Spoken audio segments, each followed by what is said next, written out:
جمعية الدعوة والإرشاد وتوعية الجاليات بمحافظة بدر.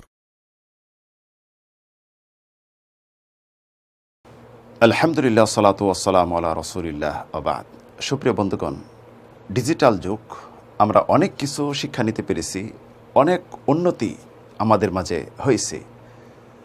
পুরা শরীর যেন আজকে ডিজিটাল, সারা পৃথিবী উড়ে বেড়াচ্ছি, সেকেন্ডের খবর সেকেন্ডে নিতে পারতেছি। কিন্তু একটি দিক দিয়ে আমরা এত অবনতির মাঝে আছি যেটি ভাবাও যায় না। আমাদের মাথা সবসময় ডিজিটালের কারণে এমন হয়ে থাকে, মেজাজ খিটখিটে, অন্তর খুব কঠিন, নম্রতা ভাব আমাদের মাঝে থাকে না।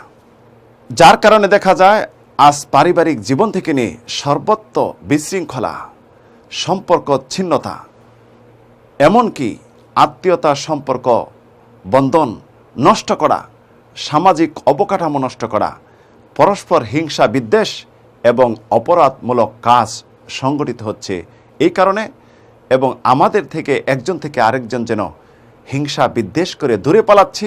পরস্পর মুসলিম হিসাবে ঐক্যবদ্ধ থাকার যেটা একটি নীতি রয়েছে, এটি আমাদের মাঝে একদম নেই।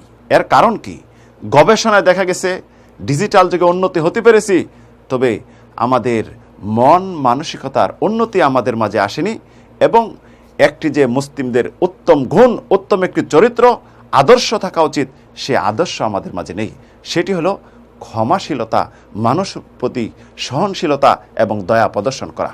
মহান রব্বুল আলামিন নবী সাল্লাল্লাহু আলাইহি সাল্লাম এবং মুমিনদেরকে আদেশ করেছেন, খুদিল আফু ওয়া'মুর বিল উরফ ওয়া আ'রিদিনিল জাহিলিন, ক্ষমাশীলতা অবলম্বন করো এবং সৎ সঠিক কাজে মানুষকে উপদেশ দাও, আদেশ করো, জাহেলদের মূর্খদেরকে এড়িয়ে চলো।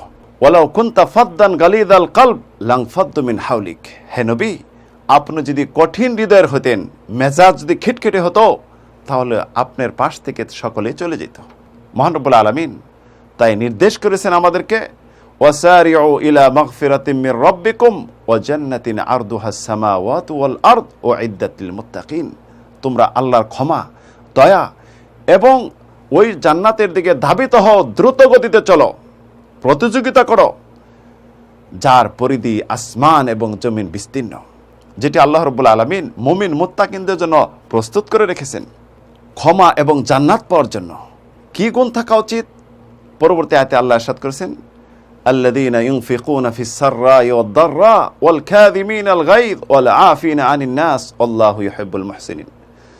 যারা সচ্ছলতা অসচ্ছলতা যে অবস্থায় থাকুক না কেন আল্লাহর রাস্তায় দান করে, রাগ গুসা নিবারণ করে এবং মানুষের প্রতি দয়া প্রদর্শন করে, মানুষকে ক্ষমা করে, আল্লাহ রাব্বুল আলামিন সৎ কর্মশীলদেরকে ভালোবাসেন। বিশ্বনবী সাল্লাল্লাহু আলাইহি সাল্লাম সবচেয়ে বেশি দয়াশীল ছিলেন। একদিনের ঘটনা, তিনি তার তলোয়ার গাছের মাঝে ঝুলিয়ে নিচে শুয়ে আছেন। এক ব্যক্তি আসলো, আসার পরে তলোয়ার হাতে নিল, রাসূল জাগ্রত হয়ে গেলেন। পরবর্তী বললেন, হে মুহাম্মদ, বলো আমার থেকে আজকে তোমাকে কে বাঁচাবে? রাসূল বললেন, আল্লাহ।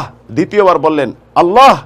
শেষ পর্যন্ত দেখা গেল তলোয়ার তার হাত থেকে পড়ে গেল এবং ওই লোকটি বসে গেল।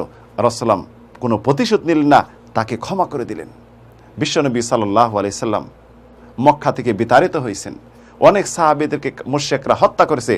মক্কা বিজয় যখন হলো, মুশরিকদের বড় বড় লিডার রাসূলের সম্মুখে উপস্থিত হল। রাসূল কি বললেন? ইযহাবু ওয়া আনতুম মুতলাকা, তোমরা চলে যাও, তোমরা মুক্ত স্বাধীন, তোমাদের প্রতিশোধ নিব না। ইউসুফ আলাইহিস সালাতু ওয়াস সালামের ঘটনা দেখেন। তার ভাইরা তাকে কুয়ায় নিক্ষেপ করলো, হত্যা করার চক্রান্ত নিল। আল্লাহ রাব্বুল আলামিন বাঁচিয়ে দিলেন। শেষ পর্যন্ত মিশরের অর্থমন্ত্রী, মিশরের সর্বোচ্চ ক্ষমতার আদিষ্ঠিত হলেন। একদিন তার ভাইয়েরা অভাব অনটনে পড়ে তার কাছে আসলো। যখন পরিচয় হয়ে গেল, তখন তারা অপরাধ স্বীকার করলো এবং বলল, আমরা অপরাধী। ইউসুফ আলাইহিস সালাম কি করলেন? তাদেরকে প্রতিশোধ নিলেন না, বললেন কি, লা তাসরিবা আলাইকুমুল ইয়াউম, আজকে তোমাদের প্রতি আমার কোনো অভিযোগ নেই, ইয়াগফিরুল্লাহু লাকুম, আল্লাহ রাব্বুল আলামিন তোমাদেরকে ক্ষমা করে দিন। দোয়া করে দিলেন। উহুদের যুদ্ধে রাসূল সাল্লাল্লাহু আলাইহি সাল্লামকে এমন আঘাত করলো মুশরিকরা, পাথর নিক্ষেপ এবং তীর নিক্ষেপ, যার জন্য রাসূল অজ্ঞান হয়ে এক গর্তে পড়ে গেলেন। রাসূল সাল্লাল্লাহু আলাইহি সাল্লাম রক্ত মুছতেছে, আর বলতেছে আল্লাহুম্মা গফিরলি কওমি ফাইন্নাহুম লা ইয়ালামুন, হে আল্লাহ আমার জাতিকে ক্ষমা করে দিন, আমার জাতি না বুঝে এটা করেছে। আর আমরা হলে দেখেন কি করব। আমাদের বিশ্বনবী সাল্লাল্লাহু আলাইহি ওয়াসাল্লামের আদর্শ, তার ক্ষমাশীলতার আমাদের ক্ষমাশীলতার দূরত্ব কতটুক, ব্যবধান কতটুক, একটু ভেবেচিন্তা দেখেন।